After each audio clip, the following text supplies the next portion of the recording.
to you. So you've got quite a different career path, I suppose, to a lot of the other panelists. We talked about you moving to Ibiza, and then kind of coming back. You were promoting electronic music acts out there, and now you've come back and you're doing what we would call, I don't know how many people are familiar with this term of like a portfolio career.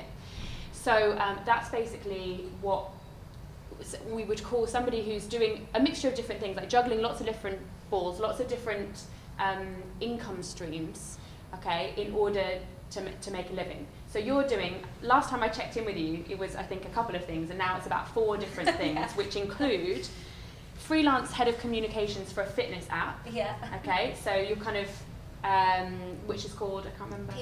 Peach. Yeah. It's great. It's great. Bit of like plugging going on. That's fine. You're an agent for some DJs, like a kind of publicity agent for some DJs. You also do freelance copying, translating, and journalism as well. All of these different things to earn money, which is amazing. So. What's your favourite out of all of those things? I don't know. To be honest, I don't even know how to describe it. I think I just, obviously I only graduated in 2015, so I guess maybe you could still say I'm in the experimentation stage if you look at that quite weird mix of things.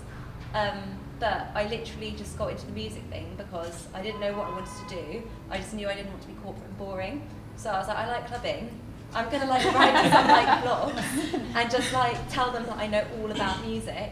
So then I just started like writing for them, and then through that I got to know loads of PRs in music, so I was liaising with them all the time, just go out all the time, talk to them all the time. Through my connections I managed to get this job as a correspondent in Ibiza, where I was actually a journalist for 3 months. It was absolutely brutal. I made €300 a month. I had about 2 hours sleep every night. I was sober through all of this as well because I was too poor for anything. But yeah, and then obviously through that I then ended up getting a job at a music PR agency in London, which again specialised in electronic music. So I was there for 3 years, just worked my way up. And then I just got a bit fed up of being in an office all the time and being told when I could go on holiday and when I couldn't. So I just decided to take the jump and go freelance, and the clients literally just came. And actually I found out some interesting stuff about non-competes in the process. About what? Non-compete. Can you explain to us what that means? So actually in my contract at my old agency, it basically said that in the year following leaving the company, I couldn't work for any of the people I'd worked with there. But it turns out that this is actually non-enforceable in UK law anymore. So I didn't approach any clients, they approached me. So I just kind of thought about it, and I was like, I literally can't pass up money. So I took them on, and they were all my favourite clients. I knew them all really well anyway. And I had a cease and desist one day, and I just told them to go away, and they did. So what? So your old company sent you like a letter saying stop. Taking, like, using it. But it's just the nature of the music industry, basically, and nobody can get. Yeah, you can't prevent people from working with each other. You know, because it's basically deemed to be unfairly stopping people from working, because you can't be expected to not use your connections and expertise after you leave a company. So yeah, I took on a few DJs. They came to me, I didn't go to them. But either way, it doesn't matter. Even if I had gone to them, it actually wouldn't have made a difference. Mm-hmm. And then because I just put the word out there about being freelance, people would just, like, even just friends of friends would just refer me stuff. So I just pick up a piece of copy here and there. That's just stuff like, you know, writing someone's website up, and, you know, with Peach, they're a startup stage still, so I kind of write their investor decks and things. Mm-hmm. And, you know, all the social media is so easy to pick up. If you just tell people that, you know, I didn't even have any qualifications in copy, I was like, I can write. So it's interesting, because you're doing quite a lot of like translating and journalism and things that perhaps people might think you need a master's for, or you need a specific degree for, but actually you it just seems need like to network. You just, in your case, if you get a reputation, you know, that's been good enough in your case. Okay. Exactly. So I got into Peach through doing some copy for them, and then we just got on so well that I just started, they asked me to do some press as well, which was completely different because it's fitness. But I just had this database of contacts and just tried and managed to get some pretty good results.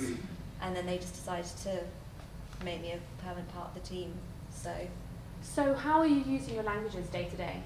Not much. Okay. I'm going to be completely honest.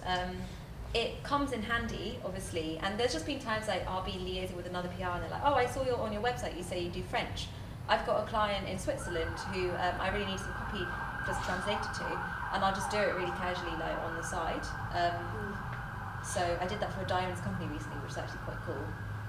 But generally, I don't really use it that much. It just comes in handy here and there.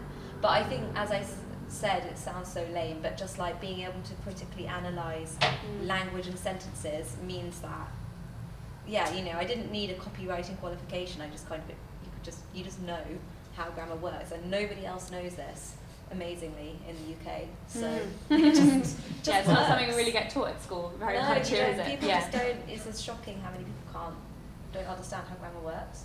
So I think it's a kind of indirect, it's been a bonus in terms of you, as you said, getting to know clients and meeting them on their level, but also this other indirect skills that you picked up from the degree about this critical analysis and being able to write well and understand the grammar that you use in copywriting and things. Okay. And I just think it's just a bit better than an English degree because it's just more interesting. And you get all the cultural stuff, and everyone does really like to talk to you about it and are always quite impressed when you say you've got a language. So, okay, wonderful, thank you.